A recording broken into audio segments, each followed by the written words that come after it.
start it off with a meme. With the meme. A day off with the meme. Fuck.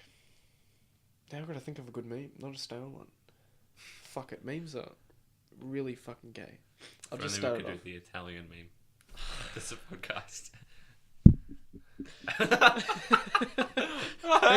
Italian meme here. How Italians introduce themselves. We're gonna start it. Yeah, well, welcome to a new idea that we've thought of. It's called Progressive Tracks. Yep. I'm glad you can be here with us today to tune in and enjoy the sewerage going down the side of my wall. That's all good. We just have some That sounds gross. well, it is probably someone taking a shit. For those who aren't present or possibly can't hear that, sewerage just went down a pipe which is very close to one of the walls in this room. Yeah, I would say. So yes, we're here with the Yeah. the spin-off of the Progressive Podcast where we will be talking about music. Today it's just me, Dylan, and Jesse.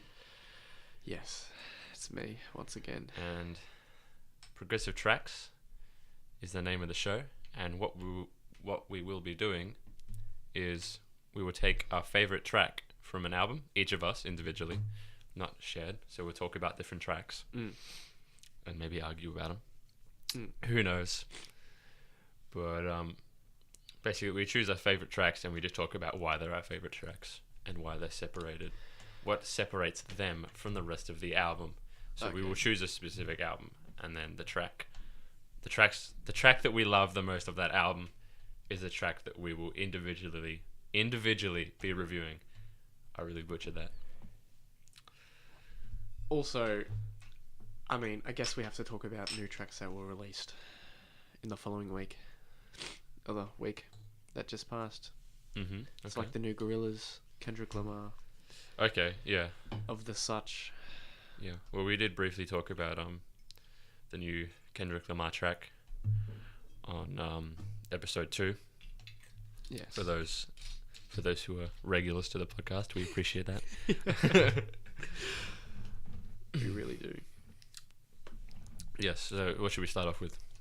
I reckon we just start off with one track that we've been, or one album that we've been thinking about. So, start off talking about the album as a whole. Or is that what you Yeah. mean? Okay, and then go to our favorite tracks. Yeah. Progressive tracks. Okay.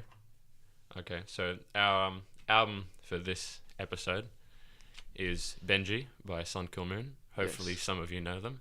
If not, well, this is probably wasted on you, but we do recommend that if you want to listen to this, go and listen to Benji by Sun Kill Moon beforehand, and any of Sun Kill Moon stuff, because most of it's pretty good.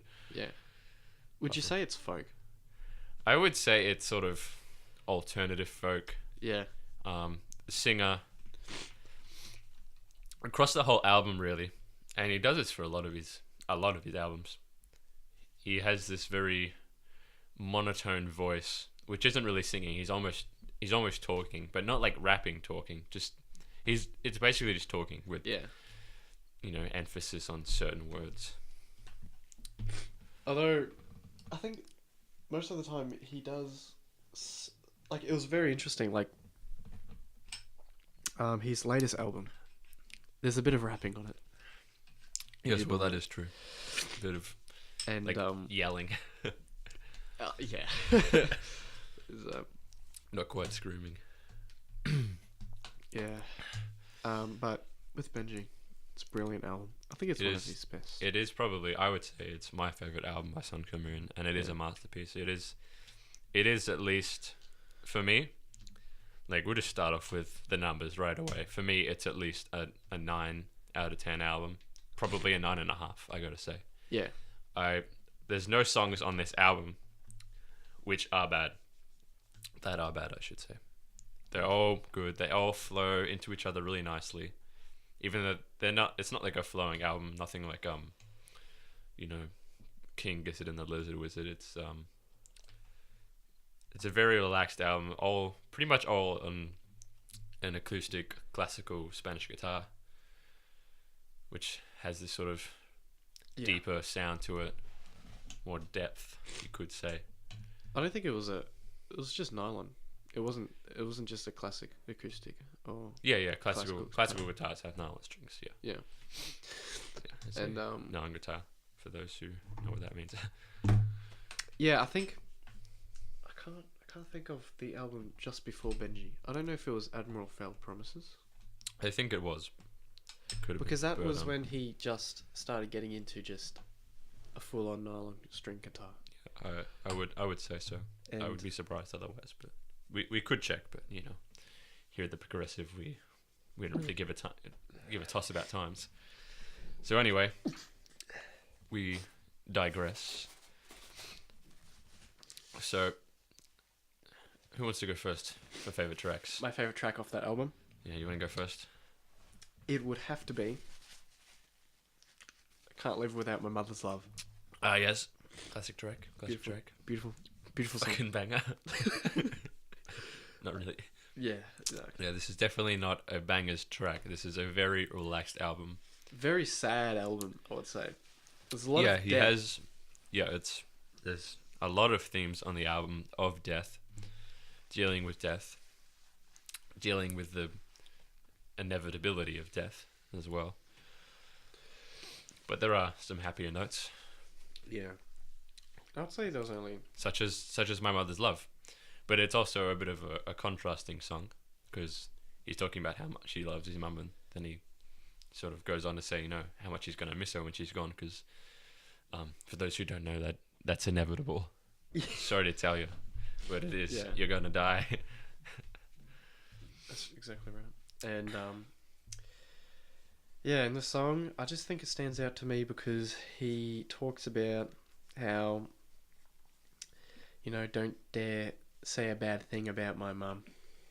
And it sounds a bit cliche, but in the context of the album, it's almost like there's I think when he was in the midst of making the album, there was a lot of things that were going on in his life that were very upsetting, and the death of his second cousin Carissa. Yeah, the title track, not title track, but The first track. the first track Yeah. of the album, and what's probably known as the Yeah.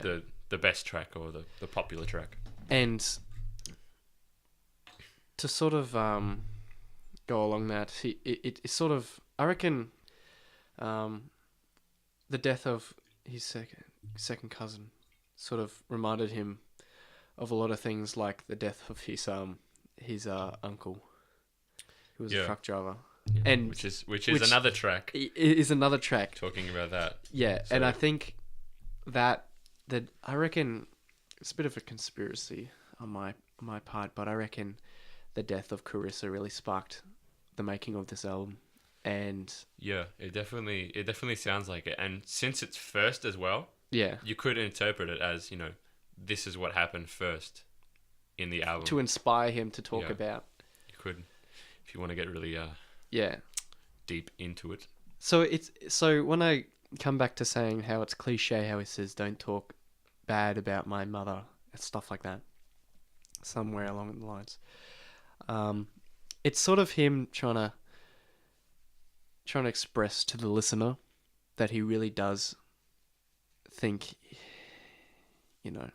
he will miss his mum when he's going, because Mark Kozelek is a very melancholy kid, and and there's been plenty of songs. Mark Kozelek, for those who don't know, which is probably most of you, is the singer and main songwriter of the album. Of Sun Kill Moon. Of Sun Kill Moon, yeah. That's his project. And growing up, Might as well just call it Mark Kozelek. yeah, and his mother has been there for him all of his life. Like most mothers, but yeah. Yeah. But I reckon, yeah. So that's a powerful track that I like.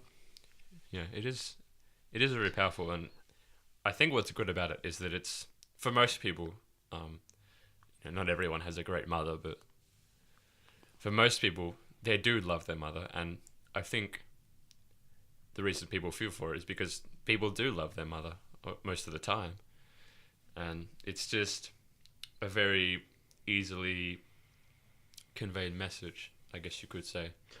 Like not to I reckon, say that it's it's an easy to write song, and like, but it's just one that we can all sort of agree with and that we all understand.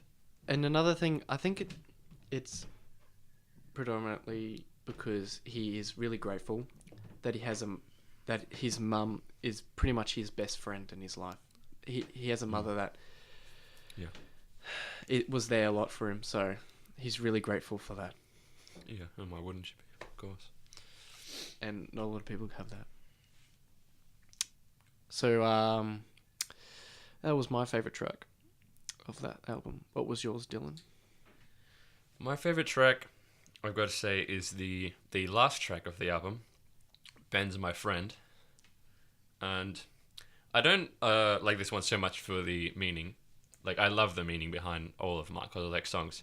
This one, it's more just a song about Mark Kozelek, just talking about his daily routine, and it's sort of like a middle-age existential crisis song, I guess you could say. But I also really love it for the instrumentation. You know, the guitar at the start, just really lovely acoustic Nylon guitar.